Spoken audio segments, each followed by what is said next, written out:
Welcome to the webinar. My name is Sandra Pellegrini. I am the Analysis Regional Coordinator for Latin America and the Caribbean at ACLED, or Armed Conflict Location and Event Data, the leading source of data on global conflict. And today I have the honor of moderating these sessions. We will be discussing the latest ACLED analysis, which is entitled Total Peace Paradox in Colombia, Petro's Policies Reduce Violence but Armed Group Grew Stronger, which provides an overview of the evolutions of Colombia's conflict landscapes in Petro's first 27 months in office. So for these discussions, we have the privilege of being joined by a panel of 4 experts, starting with the report's author, Tiziano Breda, who is ACLED's very own Associate Analysis Coordinator for Latin America and the Caribbean. Tiziano joined ACLED in January 2024, and in his role, he contributes to the analysis of conflict, demonstrations, and political violence patterns in Latin America. Prior to joining ACLED, he spent 7 years carrying out research on Latin American politics and security for the International Crisis Groups and IAI, 5 of which he spent living in Colombia and Guatemala. Tiziano also holds a Bachelor of Arts in Sociology from the University of Padua and a Master's degrees in International Relations from the University of Bologna Campus Forli, enriched by Conflict Resolution Studies at the Johns Hopkins Universities and the National University of Colombia. Today, he will walk us through some of the report's findings. Thanks a lot, Tiziano, for joining us. So for further insight also on the evolutions of armed groups in Colombia, the conflict dynamics and peace negotiations, in addition to hearing from Tiziano, we also have the pleasure of hearing from a group of experts panelists. We are joined by Laura Bonilla, who is the Deputy Director of the Fundación Paz y Reconciliación, which is an organization based in Bogota dedicated to the strengthening of civil society and the rule of law, with the aim of contributing to the deepening of democracy and the generations of alternative for social equity and development. Laura holds a Master in Political Studies from the Universidad Javeriana and a Political Science degrees from the National University of Colombia. She has 16 years of experience in management of civil society organization, international organizations, and the public sector. Welcome, Laura. We are really thrilled to have you here today. We also have the pleasure of having Elizabeth Dinkinson with us today, the Senior Analyst for Colombia at the International Crisis Group, a role she has held since 2017. Elizabeth is based in Bogota, and her work centers around armed conflict dynamics in the countries and the implementations of the 2016 Peace Accord. Elizabeth also leads a project dedicated to the analysis of military operations and strategy, whose conclusions and recommendations were cited in the 2023 National Policy for Defense and Security. She has also worked as Crisis Group Senior Analyst for the Arabian Peninsula and as a journalist for Foreign Policy Magazine, The National, and The Economist. Welcome, Elizabeth. We're happy to have you here today. And finally, we'll also hear from Kyle Johnson, the co-founder and researchers at Fundación Conflict Responses, an organization dedicated to investigating and combating disinformations about armed conflict and peace building in Colombia. Kyle has researched the Colombian armed conflict since 2006 independently, but also for Corporación Nuevo Arcoiris, Centro Nacional de Memoria Histórica, the International Organizations for Migrants, the International Crisis Group, Human Rights, and the Kroc Institute. His focus has been on illegal armed groups, rebel and criminal governments, local peace building, illicit economies, and disarmament, demobilizations, and reintegrations. Welcome, Kyle. Thanks for joining us today. So the structure of today's session is as follows. We will first hear from Tiziano's presentations and finding, before then starting a conversation with Laura, Elizabeth, and Kyle. And then at the very end of the sessions, you will have the opportunity to ask questions during a live Q&A. So please feel free to post your questions in the Q&A function throughout the events, and we'll make sure to share them with our experts for the discussions. And with that, I will pass it on to Tiziano to start us off. Thank you very much for your kind words, and thanks a lot to the experts that are joining us today and will enrich tremendously this conversation. Thanks to those who have connected so far and those who will watch this afterwards. So as Sandra was mentioning, this is an opportunity for us to sort of present the main findings of this report that came out last week, whose title has already been mentioned, and she basically sort of draws a balance of Petro's 27 months in office from August 2022 to early November 2024, particularly when it comes to its policy, its goals to sort of address the Colombia's protracted conflict, which has been a conflict that has been going on for decades. It's probably the longest in Latin America recent history, and has evolved over time, and certainly took a sort of a renewed turn of events in 2016 when then President Juan Manuel Santos signed the peace accords with the largest Latin America guerrilla groups of the Revolutionary Armed Forces of Colombia, the FARC, which raised hopes that could be a sort of a milestone to build upon which a more peaceful future for Colombia. But eventually, for many reasons, including the faulty implementation of the very peace accord, it ended up basically just reshaping the conflict dynamics and leading basically to where we are today, when multiple armed groups sort of vie for the control of the territory, particularly trying to fill the void that was left precisely by the FARC. So Petro's sort of total peace plans, which is a term he not always endorses, by the way, it does basically rely on three main pillars, main lines of action. First of all, to revive this implementation of the peace accords that definitely bogged down under his predecessor, Iván Duque, which opposed openly the peace deal. And couple that implementation with some reforms to sort of build a more equitative society. So reforms to the tax, the welfare, the healthcare systems, as well as a new approach to the drug issue, from one that is focused on eradication of coca crops and criminalization of local farmers, to one that sort of focuses more on replacing, so giving incentives to replace these illicit crops with the licit ones. And another third main pillar of his strategy is to sort of engage in negotiations with the main armed groups that are still active in the country. So it identified 8 negotiations at the beginning, now have turned into 10, possibly 11, which are divided into 2 main sort of types, depending on the actor they deal with. So negotiations of sort of peace deals with those politically motivated actors that historically have been mostly the guerrilla group, left-wing guerrilla groups. So certainly with the ELN, the oldest guerrilla still active in the country, and with a lot of debate about the political status of the following groups with the FARC dissidents, precisely. So the remnants of the FARC, which basically come together sort of in 2 main sort of groups. The EMC, so the Estado Mayor Central, which sort of is composed of fronts, parts of the FARC that never signed the peace deal in 2016 and continue to operate, and the Second Marquetalia sort of umbrella group that reunites factions, fronts that did sign the peace deal, but eventually abandoned the process, precisely accusing the government of failing to implement the agreement. And the other kind of negotiation, as well, for some groups due to some debate, relates to sort of the submission to justice, so negotiating more favorable conditions to enter the justice system for paramilitary and organized crime group such as the Gulf Clan, the Autodefensas Conquistadoras de la Sierra Nevada, also ACSN, and urban gangs in Quibdó, Medellín, and Buenaventura. So what's the balance so far?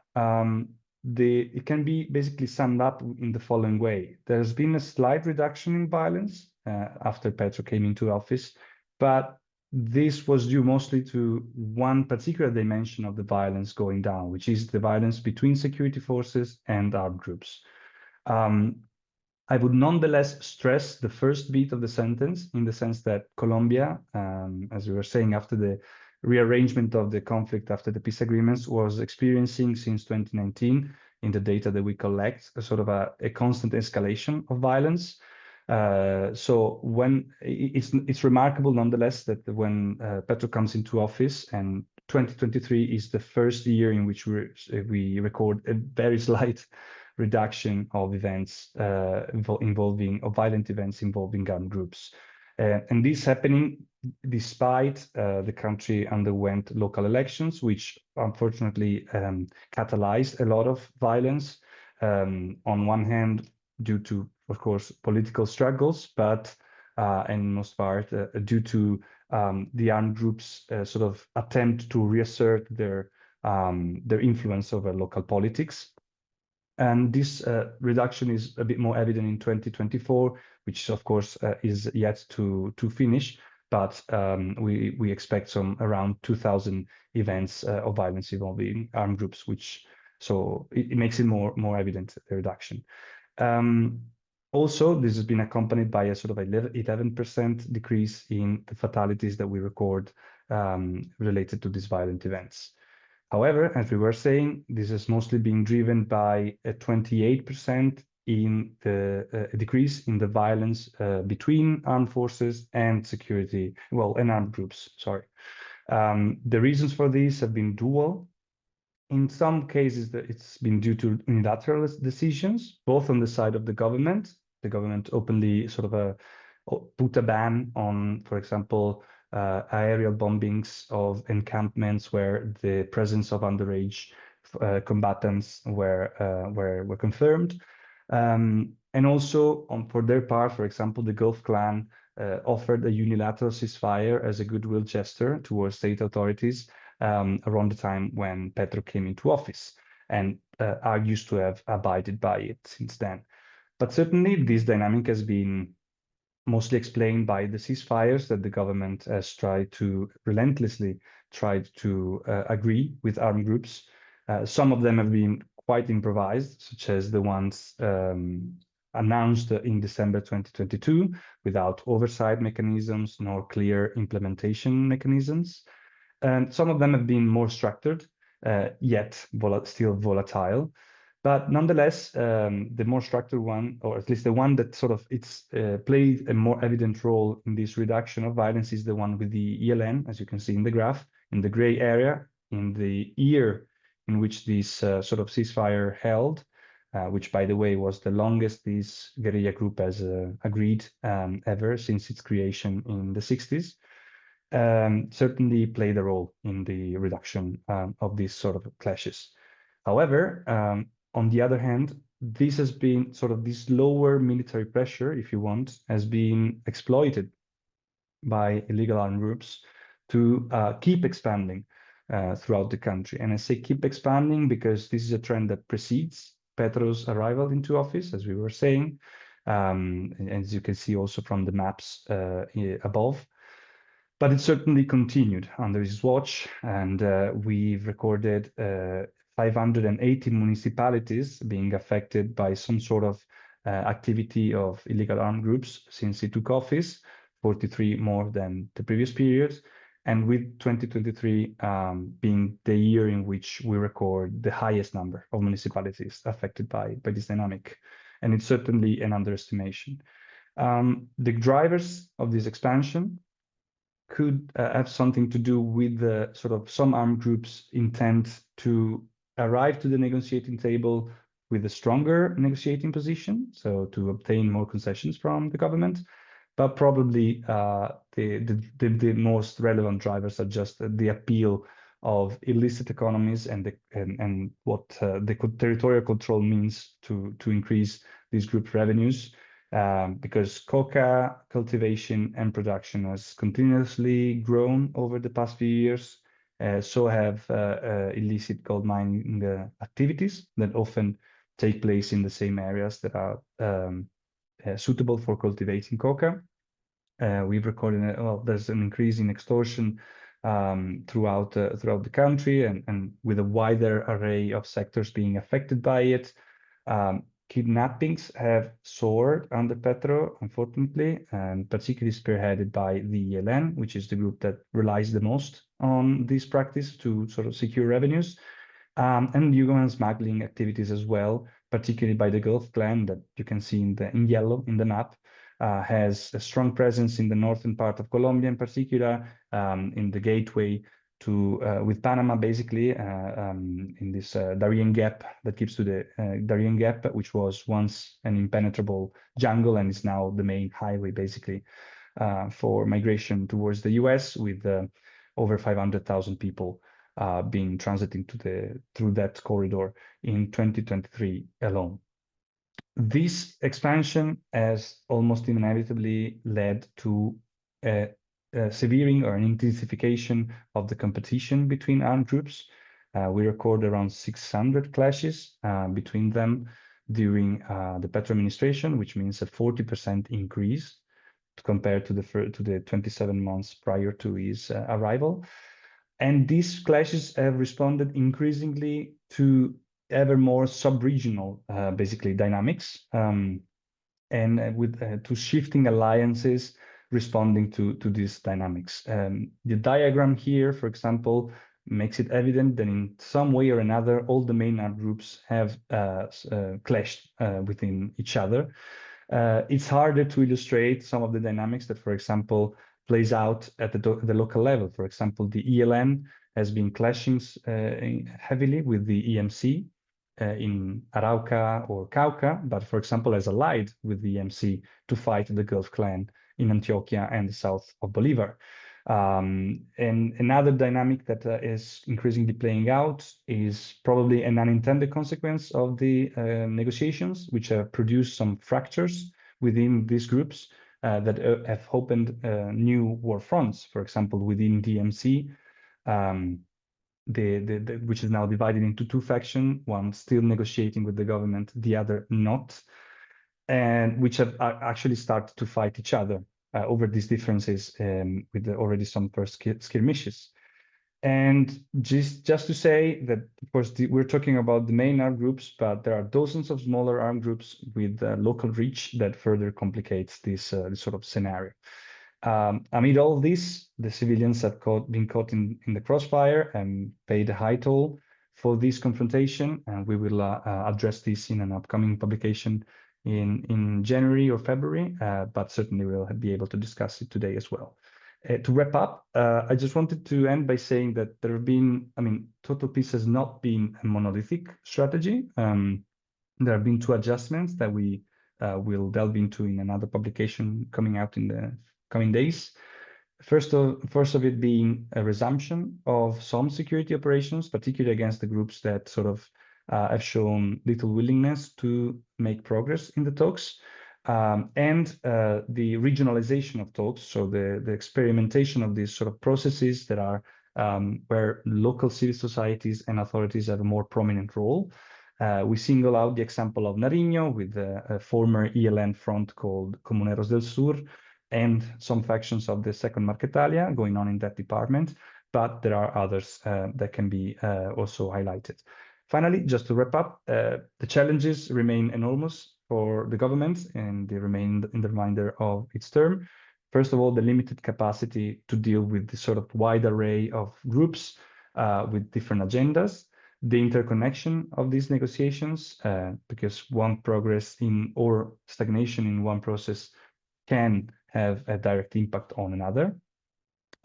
Some issues that go beyond Colombia, so for example, political and security developments in other countries, particularly Venezuela, which is the guarantor of the peace talks with the FARC dissidents and the ELN, may impact the government's ability to advance in these talks. And finally, of course, the time issue. We have less than 2 years left, and of course, this hinders the likelihood that Petro can achieve significant deals in the meantime. I'll stop here, and thanks very much, everybody, for the attention, and look forward to the discussion and your questions. Thank you. Thank you very much, Tiziano, for this comprehensive overview of the evolutions of armed groups' violence activity and how they had interacted with state forces, especially since the renewal of the peace negotiations. I would like to hand it next to our panelists, starting with Laura. So as Tiziano just outlined, ACLED data has showed that despite the peace talks, groups have continued to expand their territories and compete among themselves. But with your long trajectory of analyzing armed groups in Colombia, could you perhaps share some insights on their evolutions during the peace negotiations, and specifically, are these groups generally interested in laying down arms, and is the expansions that we have observed a phenomenon that is directly tied to the opportunities created by the negotiations? The floor is yours, Laura. So thank you so much for the opportunity. So just, I want to say that English is not my native language. So sorry if I commit some mistakes, but I will do my best to explain certain things. So first thing that I want to say is that there is still like a myth around the total peace policy. And that myth is that during the first year, all the security forces, the state security forces, the governmental army, the army and the navy and whatever, everyone stopped the activities regarding combat to armed groups. And that was because on December 31, of 2022, the President Gustavo Petro launched like launched a decree, and in that decree, the president said that Colombia will start a ceasefire with basically all the armed groups. But that ceasefire was never implemented fully. First of all, because the ELN doesn't know that idea of the president, and other armed groups really never implemented that ceasefire. So, but that created the idea that the old security forces were not active during the whole period or the whole year, and that is not true. So what happened with that? That most people believe that the ceasefire was a generalized policy of total peace, and the ceasefire just happened in 2 cases, ELN and EMC. So in 6 cases, the army remains active in most of the territory. So the 80% of the territories with presence of armed groups maintained a strong public force, especially the army trying to combat the armed groups. So what happened? So why during that period, basically all the armed groups growing up. So in PARES Foundation, we have some data, and that data say that the group that has the biggest, the biggest growing up, the group that, have the huge geographical amplification of activities was the EMC, but the group with the most longest activity, with the most longest ceasefire was the ELN, and the ELN don't growing up so much. So in the reality, the ELN could grow up more during the Duque government with no ceasefire than during the Petro government with ceasefire. So there is no correlation between the size of armed groups right now and the policy of total peace or ceasefires. So my question is still what happened with us. I believe that there is 2 possible hypotheses or answers. One of that hypothesis is that we don't have right now an army or public forces enough to fight against this kind of new groups. They are too small, too located, too territorial, and our capacity to be present in the field is still lower than the capacity of that groups to be, constantly moving around. We are not fighting against FARC, we don't have long campaments and things like this, so we need more intelligence. And during Duque government and Petro government, the intelligence has not been the best. So they decide to, some political decisions, like in Duque governments, hold the intelligence in the state, were focused in Venezuela, not in Colombia. So that implies that we stop our activity, our intelligence activity against the armed groups, the local armed groups. And then during the Petro government, but the intelligence agency has not been brilliant in the combat against the armed groups. So that's the first thing that I want to highlight. And basically, the second thing that I think that we need to think again about total peace is that not all municipalities have the same importance.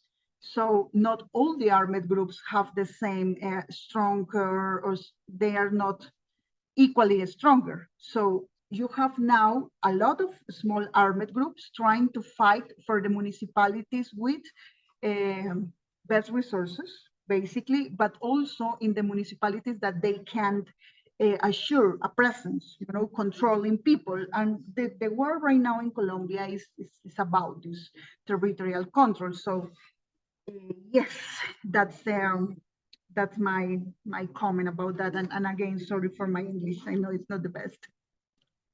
No, thank you very much, Laura.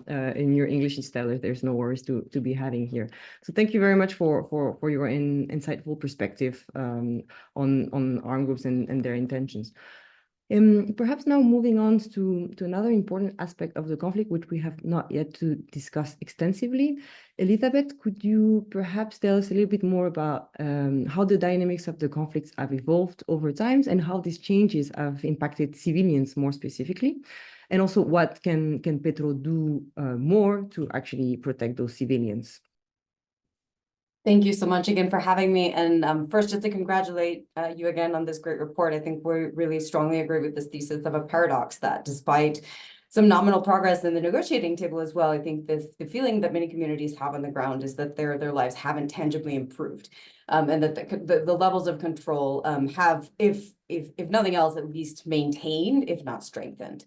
So what I would like to do is maybe, and also building on Laura's comments, go into a little bit of our interpretation based on field work on the ground about why we're seeing some of these decreases in violence, shifts in direction of the conflict. So it's sort of an understanding of where these statistics come from. I think one of the fundamental shifts in the conflict since 2016 and the landmark peace agreement that demobilized the former FARC, that was a hierarchical insurgency that sought to overturn the government in Bogota. It had a very clear aim, intention, and structure. What we have today is a collection of armed and criminal groups, none of which are interested in taking power in Bogota, none of which are interested in combating state security forces. What they're interested in is territorial control that can facilitate their access to illicit economies and their broader expansion into lucrative markets. So that changes the types of violence that we're seeing. Rather than confronting the state, which they do occasionally, and particularly the EMC does asymmetrically through things like car bombs to make a political point, the primary locus of violence and the center of gravity is really toward the civilian population. And that's as a means to control territory, facilitate the presence of these groups, and ensure that they are able to continue their illicit activities. The other center of gravity of violence, as you mentioned in the report, with the 40% increase of clashes between armed groups. And this goes directly back to the logic of the conflict. These armed and criminal actors do not see the state as their primary rival. They believe that the other armed and criminal groups are their main adversary. And so that is where the violence is concentrated, often with very little regard to the civilian population. So what does that mean in the context of dialogue? I think, one of the things that we've seen, and it's evolved, it's taken different forms, I think, over recent years. But in the context of the offer of dialogue, I think armed groups have understood that they need to use forms of violence strategically. What we've seen is a reduction, for example, in very overt displacements that draw a lot of attention, that call authorities, to respond, that get in the media. What we see instead is a massive increase on individual displacements, which means one family today, 2 families next week, 5 families the week after. These are forms of violence that are invisible, that call less attention, are less dramatic, and do less to disrupt the possibility of a negotiation while still cementing of the control of the armed group on the ground. So I would say that this is a conversion of types of violence, and the types of violence that we see today and that we are most worried about include things like restrictions on movement. The fishermen have to ask permission to go out and fish. You can't go on the road after 5 p.m. Extortion. And here, just a parenthesis to say that extortion is much more than an economic imposition. Extortion is a daily interaction with an armed group to remind you who's in charge. It is a form of social control and a means to manipulate the economic well-being of a community.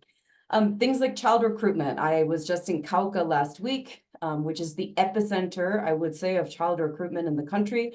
Armed groups on TikTok and through their personal contacts on WhatsApp are luring children into the battlefield where they are basically without training handed a weapon and sent to the front lines.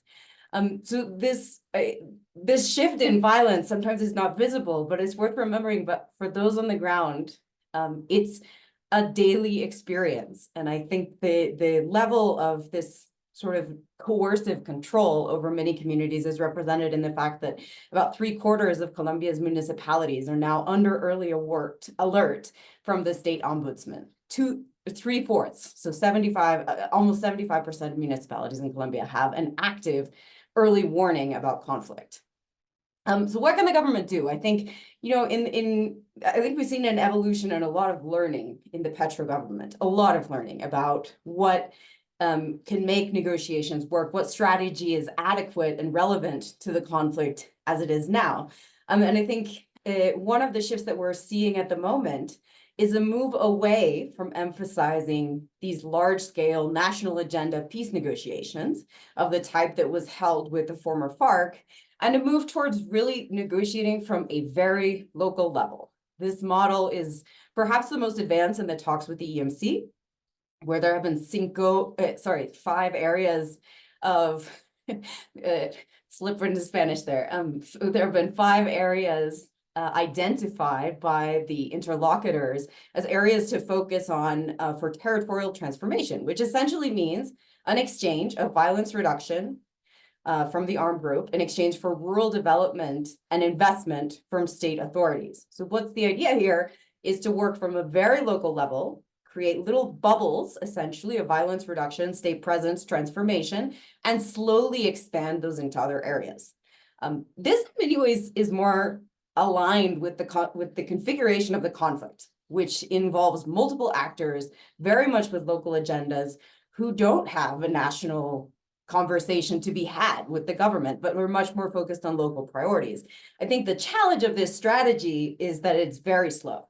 So we're talking about negotiations on territorial transformation, for example, with the EMC, that start on the level of rural neighborhoods, you know, very small areas that then could expand. In my view, the best scenario that we can imagine, and I do think that it's within reach, is that 2 things happen. The first one is that these territorial transformation projects are able to demonstrate some success to the public, that they are able to prove that negotiations can yield violence reduction, they can improve the lives of communities, and this is a model to build on.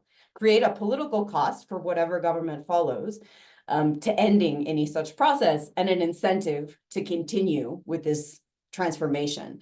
I think the second thing that is fundamental to this moving forward is what the government has failed to do for the past 2.5 years, which is align its defense and security strategy with negotiations. And I think in order for these negotiations to have a chance, that has to happen. The security forces and the negotiations need to be working in the same direction. I see signals that the government is learning in this process and improving its coordination, but we have a long way to go to focus on moving everyone towards this goal of violence reduction and ensuring fundamentally that we understand the risks that communities are facing, even if they are increasingly invisible. Well, thank you, Elizabeth, for those important insights on the impact of the conflict of the civilians. Next, I'd like to zoom in on the peace negotiations with Kyle and the balance of the discussion so far. So Kyle, could you perhaps share your thoughts on what has been Petro's main achievements and obstacles to advancing in talks with armed groups? Definitely, and thank you very much again for the invitation to the event. There are not a lot of achievements, concrete achievements that you can point out with total peace, and all of them have a but, afterwards, B-U-T. Afterwards, of make them a little less as achievements as we'd like. For example, it's clear that in Buenaventura and Quibdó, for a time at least, homicides dropped as a result of the truces between the criminal groups that are sitting down at the table. But, and here's the but, in Buenaventura, for example, homicides decreased because the groups don't want as visual of a violence or as clear of a violence that you can physically see that could undermine the talks, so they started disappearing people instead. Or kind of dumping bodies outside the city so it wouldn't be kind of seen as something related to the truce being broken. And in Quibdó, as of recently, the Gulf Clan has tried to take over the city, is trying to take over the city with a lot of homicides and especially violence, gender-based violence against women in the city as well, in particular, even though they deny it, but, you know, of course they're going to deny it. It is also true what the government says, that there has never been a negotiation that has gotten this far with the ELN. That is true. But you can also question the quality of that negotiation, if those advances are actually advances in the right direction. And the process is basically stopped right now. They've had 2 meetings in Caracas during November to see if they could kind of retake talks again or start talks again, but doesn't look like it'll happen perhaps in January. The same thing can be said for the EMC process. This process lived from crisis to crisis in its first 2 years. Just objectively thinking about it as a process and not considering the quality of the process, which is most peace processes with this level of problems would probably have fallen apart at this point. But somehow they have been able to move forward, and now they have the smaller EMC faction, which Tiziano and Laura and Beth mentioned, which may increase the likelihood for some sort of success, even though it's more limited success. But you can still question many of the aspects of the process. But I think any other peace process outside of this with this specific group that's gone from just fighting over the ceasefire, internal ruptures, and then people being captured during the ceasefire would probably have fallen apart at some point. And it hasn't fallen apart as well. And I think with some of the, in general, mentioned it's kind of in line with the report and in line with what Laura and Beth said, there has been a decrease of soldiers and policemen who have been killed and injured in the line of duty, if that's the correct phrase. That can easily be traced back to even these limited problematic ceasefires. Without a doubt, that comes into play. So without a doubt, that's a positive aspect of the ceasefires. And then even though these ceasefires, as the report shows quite well, have this kind of paradox that I think we all agree with is right there. But the challenge is, I mean, there are numerous challenges. And to be fair, there should be challenges. You're trying to negotiate with 10 groups at the same time. One peace process has enough challenges as it is. 10 is going to have a ton, but unfortunately, the government has kind of made it worse. One thing is having inherent challenges to peace talks, normal. And another thing is having challenges that you yourself have kind of created or made worse. So there's a few. There's some mentioned in the report, so I won't try to mention them as well. But I think the first off is, up until now, we kind of have a goal. There hasn't been a goal to total peace, like a point of where they want to get to, what they want to actually achieve. During the first High Commissioner for Peace, actual peace wasn't even the goal. It was just improving humanitarian violence reduction, which is not a bad goal, but that's not peace necessarily. So you got to kind of have a bit more clarity on that one. And now the government has a very clear idea if they want to do what Beth was talking about, territorial transformations, overcoming local structural issues related to conflict, violence reduction, slow violence reduction, not one day to another with a ceasefire, but de-escalating conflict. And they do mention they do want to get to a point where armed groups give up their guns. The government mentions that, but it doesn't really appear anywhere. It seems, I don't know, I wouldn't say it's lip service, but it doesn't really appear in the strategy or in what they discuss publicly or privately. There, it doesn't really appear nonetheless, but at least there's a goal-ish now. Now they need a strategy to get there. How are they gonna, how many of these peace talks can continue to the next government, and what changes need to be made so that they can continue? Because if they can continue down the path of the last 2 years, even though the path has changed, they're probably not going to get to a point where technically in these talks or politically, which is the most important aspect of them, there will be defenders and people who are willing to say, okay, let's keep this going. And actually a strategy is really important for that because you can sit down with the next government before they come into power, in that period between elections and coming into power, and say, this is what we want to do with these people. This is the plan. That needs to be really, really hashed out. And there's various aspects of that need to be adjusted. For example, like I said, giving up weapons, like you mentioned at the beginning, at the end of the day, that's still part of the goal. It's not the only goal, but it's part of it. That needs to be clear. I also need to include the victims in this. Most of these negotiations are with armed groups that are considered to be part of a non-international armed conflict. And that has legal repercussions. And some of the legal repercussions have to do with victims. And so the victims haven't really been in the center of these discussions. They've kind of been an afterthought. In some of the agendas, they don't even appear. They need to be in the center, especially highlighting what Laura and Beth mentioned as well, of how people live day-to-day conflict now, and how social control or governance or whatever term we want to put on it or call it affects how people live conflict. They also need a communication strategy. They really haven't. I mean, speaking with Laura and Beth for the last 2 years, it's been tough to figure out what the plan has been. It's been tough to figure out what the goal of total peace has been, because they haven't explained that to the country. And unfortunately, they're more thinking about a communication strategy vis-a-vis the opposition, but not vis-a-vis the people of Colombia who will be voting in a little more than 18 months from now in presidential elections. That is central. Any peace talks has a communication strategy. There are some communication agreements, like with the ELN or with the EMC, that are still negotiating for joint communiques, but that's not the same thing as what you need to get people to understand your policy and get them to vote and defend it. And then I guess the last two kind of challenges is, one, there's no gender focus whatsoever in any of this. There's not. The government does mention an ethnic focus with indigenous groups and Afro-Colombian communities and communities. That comes out in the discourse, and you see it in some of the documents and negotiations, but gender is just not there. There are women negotiators in every team, which is a good start. That's always a positive in peace talks, but beyond that, there's not really anything very explicitly pointed out. And gender is a huge, really important factor for peace talks to be more likely to be successful as well. So this is something that is kind of a basic element, but just doesn't seem to appear at the moment. But I guess actually for time, I'll leave it there for questions. All right. Thank you, Guy, for this very comprehensive, balance of the peace negotiation.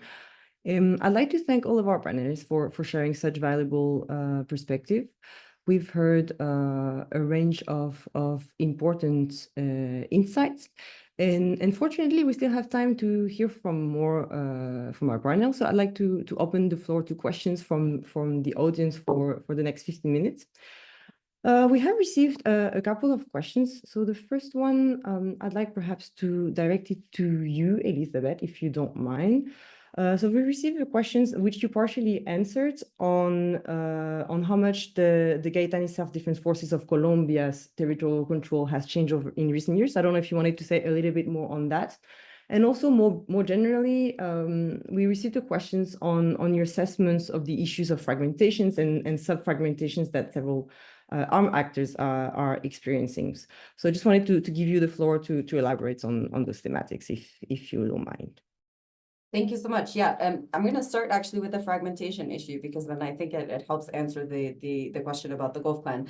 I think at the beginning of Total Peace, and even actually beforehand, there were a lot of incentives for armed and criminal groups to unify or to create some sort of apparent chain of command. And that, of course, first of all, was to get to the negotiating table, to sit down with the government, and most of all, to sit down with recognition as a political movement rather than a criminal group, because Colombia distinguishes between how they can negotiate with organized political movements versus criminals. And so the government can sit down and talk about more things with political movements than it can with criminal groups. And so you saw all these incentives for groups to, like the EMC, frankly, to unify dozens of disparate fronts. I think today we are in a different moment. Today, the incentives are far more towards fracturing. I think particularly because the negotiations have not necessarily yielded results, and because of the economic incentives of local control, we are now seeing a movement towards more fragmentation, differences over what can be given up or what should be agreed in the negotiating table. And I think we will continue to see that fracturing in the coming months. Because there is now no incentive really for groups to continue to stay in false or apparent superficial conglomerations when in fact they are operating separately. Another great example here is the Seconda Marca Italia, where you had about half a dozen different fronts who, before coming to the peace table together, some of which had never even spoken to each other, now fracturing once again into their true nature, which is local movements with very local interests and very local commanders. So the one group I think that is an exception to this rule is the Gulf Clan.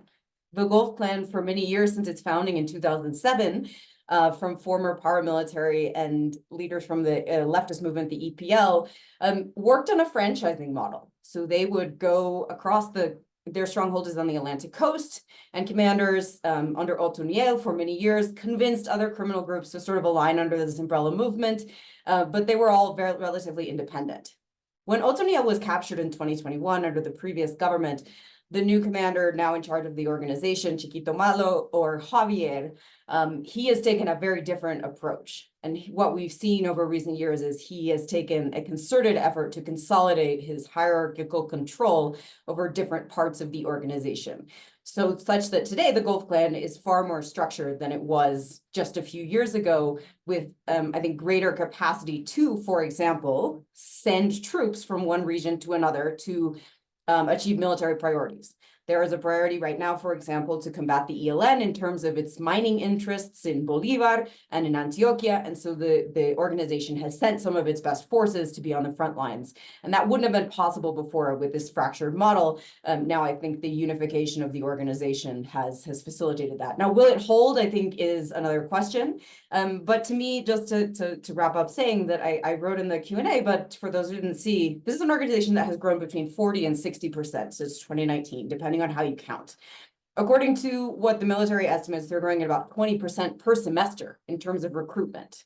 This is the threat moving forward. This is an organization with enormous territorial ambitions. Their stronghold today is on the Atlantic coast and in the northern Pacific coast, but they are moving quickly southward on the Pacific coast, moving quickly southward into Colombia's most productive regions. And because of their distinct roots coming from criminal organizations, former paramilitaries, and members of the former FARC, and former retired and ex-active military, I think they have a very specific repertoire of violence and inefficiency as a criminal organization that should worry us all. Thank you very much, Elizabeth, for this comprehensive answer. I'd like also to move on, maybe perhaps to an international dimensions. We received several questions on the role of Venezuela as a guarantor in peace negotiations with both the ELN and the FARC. We also had with regards to the US impact in supporting or weakening the total peace efforts overall. So perhaps Laura, maybe you can take that one if you feel comfortable, of course. So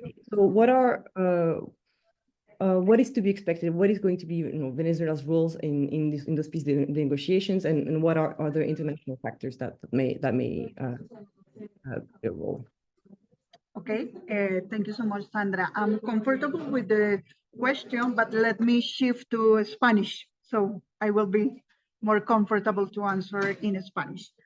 So about the influence of Venezuela, Venezuela has been very important for the peace talks in Colombia. And what does that mean? That means that specifically during the process with the ELN, Venezuela has been very present, helping with logistics, with its country, with the ALN, and the ALN presence has been since 1970, so it's not a new presence.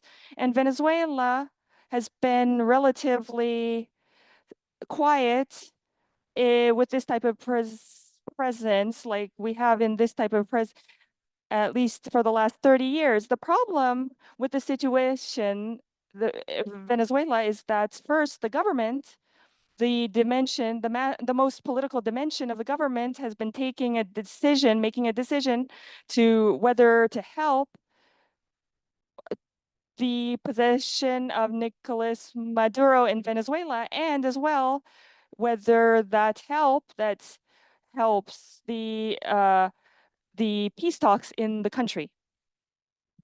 And so we have around this decision of the government, it ends in defining a internal political in terms of the peace talks with the ELN. And so that is the situation. And so if you would ask me what could happen in the 10th of January, it's very probable that the diplomatic position is going to be stronger with Venezuela than what it has been in the past. And this is going to cause a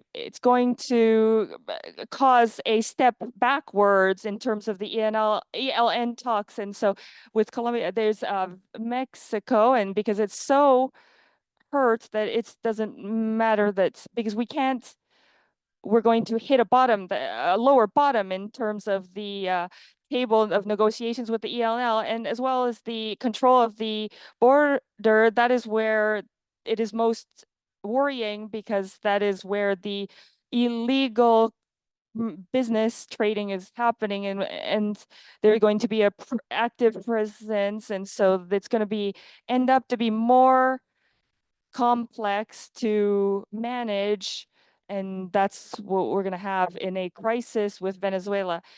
Petro is not putting all of he's not putting all his efforts into this, and he has preferred to prioritize other things in the moment. And with the United States, the help of the US with the peace talks, I think that Colombia has the help of the historically has been distant from to have any type of relation that have negotiated with the peace accords.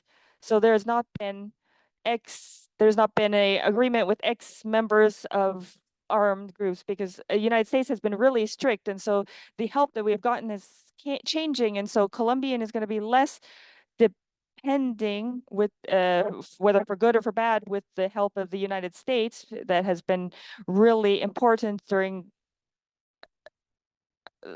Trump's government. And if you would let me talk about Nariño, Sandra, with the dialogues, because it has been changing so quickly that the territorial dialogues, we would suppose that it is a lower fruit, like you say in English, to be able to take advantage of the transformations.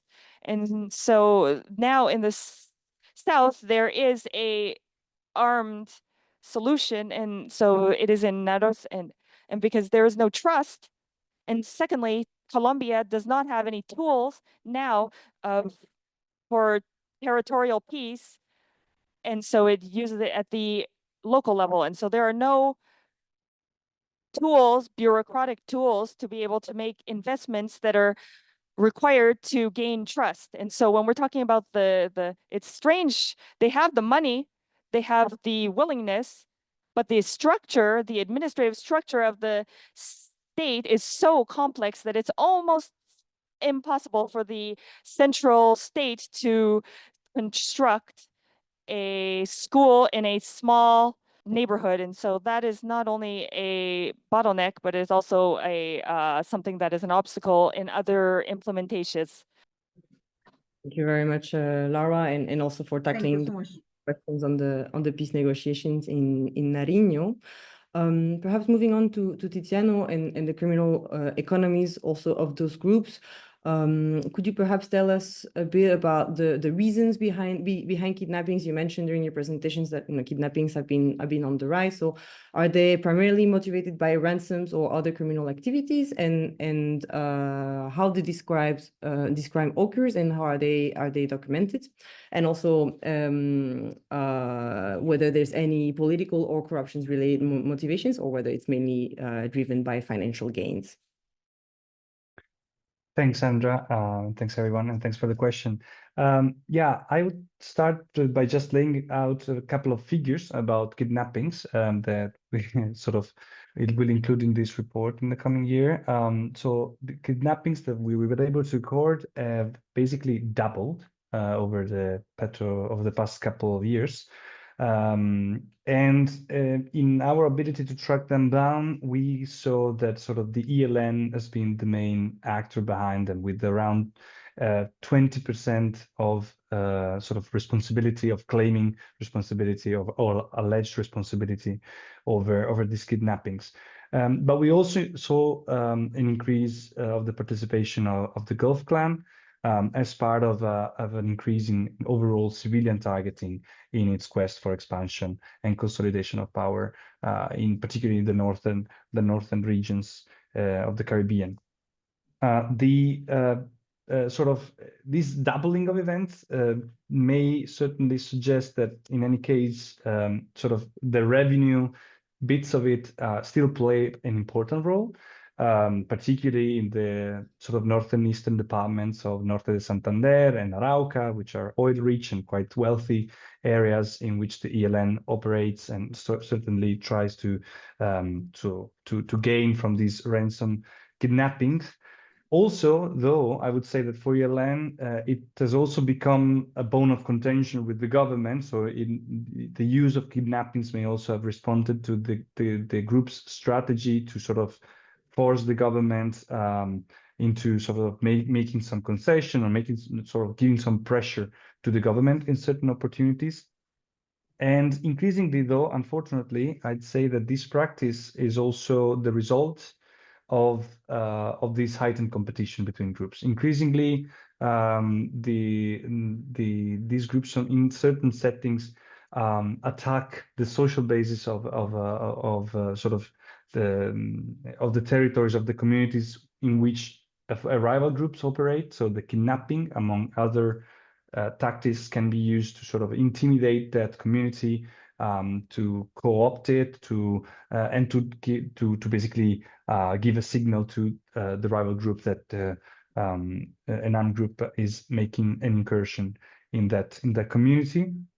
And certainly, it can also relate to, in general, assert their governance, right? By intimidating, particularly when the kidnapping involves a prominent figure at the local level, a social leader, a local official. It certainly is part of the tactics used by these groups to sort of reassert their strength and their control over territories. And maybe since we're talking about, and Kyle mentioned, for example, this use of disappearances instead of killings, it could also be due to this sort of facading, this sort of a way to use kidnappings rather than direct killings, to sort of draw a bit less attention, to reduce the numbers of deaths, but at the same time, use violence basically to send messages.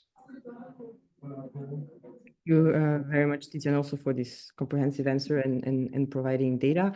We're running out of time, but I wanted to move on next to Kyle. We had a question on how changes in global and regional drug trafficking may have affected conflict dynamics in Colombia.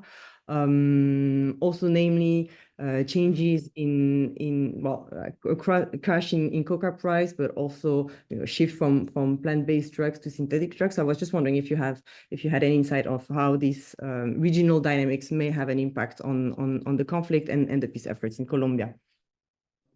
Yeah, I've seen that question. The first thing is that the shift from plant to synthetic, it doesn't really have a clear effect on drug trafficking in Colombia.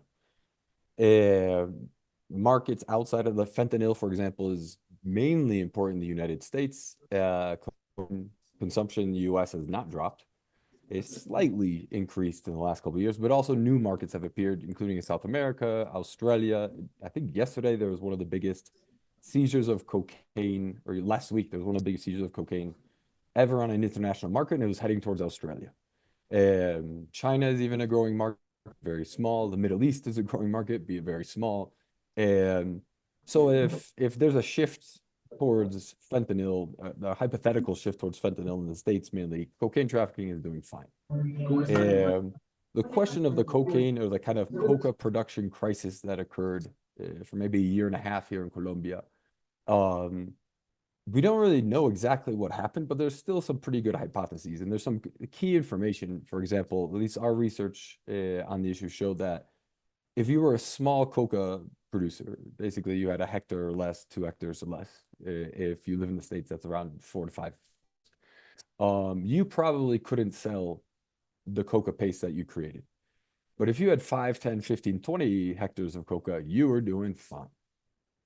Big producers were going fine, and the seizures of cocaine on the market were showing that there was new cocaine making it to the market still. Interestingly enough, this coca paste crisis for growers in most parts of the country is over. Markets have recovered. Prices are not back where they were pre-crisis, but definitely higher than they were a year or so ago. Whether this be Nariño is having an expected harvest in December, January, Putumayo, Cauca, Guaviare, Caratumbo, basically where you look, this crisis is kind of over. There has been a shift, as we mentioned, in regional markets. Obviously, Brazil is a big one, Argentina is another big one, and Ecuador has become and now this is not new, this has been a transition over the last about 12 years or so. This is something we were looking at when Laura and I worked together at Arcoiris many, many years ago. Ecuador becoming an increasing transport country.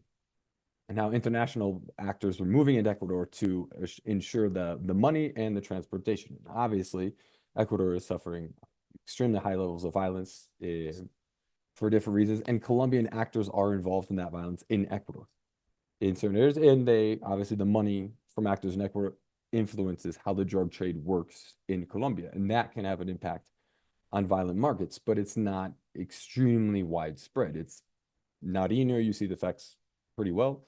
And obviously Esmeraldas on the other side, Putumayo with Sucumbíos as well. I mean, you see these dynamics mainly on the border. Because, for example, international actors, whether they be Mexican cartels and their intermediaries or European actors and their intermediaries, they're here in Colombia and they're working here in Colombia, and they provide money and they provide supervision and they ensure that, cocaine gets from point A to point B with Colombian actors. And that does influence the violence, but depends on the region, because if there's not a pre-existing dispute between armed actors, that business doesn't necessarily affect violent dynamics. But if there is a pre-existing dispute, these international actors tend to pick one side of that dispute who's more trustworthy. In some parts of the country, no one's really trustworthy. No one has the sufficient territorial control to always guarantee drugs make it from point A to point B. But there's also a temptation to think that naturally there should be an influence of these actors on local dynamics. But most of the negotiations with money regarding the drug trade occur in big cities.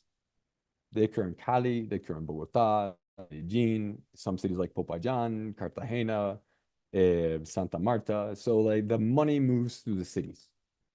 And so if we're trying to find, it is a tendency of money to violence, it does exist, but it might be just a bit too, it might not be as simple as we think. If the money is being negotiated in the cities, and then literally when it's in the countryside, someone carries it in the back and brings out and finances things. And obviously, and I'll close with this, as I think everybody here has mentioned, including Tiziano, and the report makes it clear as well, is the diversification of financial sources for these groups. So the drug trade, this is an very, very interesting moment for the debate on the traditional view of Colombia as the drug trade affects violence.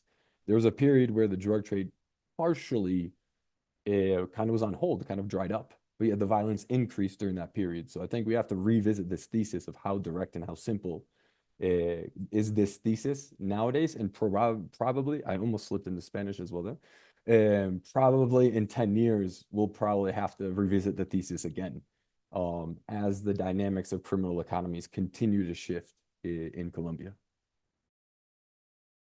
Well, thank you, Carl. Unfortunately, that is all the time that we have. I wanted to thank you so much, all of our panelists for joining us today, also our audience for these engaging questions. We'll do our best to get back to everyone who submitted questions and those that were not able to answer. Please do check the report, which will be available in Spanish on Wednesday as well. We hope you found the discussion fruitful, and we look forward to seeing you again at a future webinar. Our next webinar will be on Friday, 10th of January 2025, and we will go over the updated conflict index rating and 2025 conflict watchlist reports of ACLED, which will be featuring also important insights on Colombia, so be sure to register for that. Thank you, everyone, once again to our panelists, and have a great day. Thank you.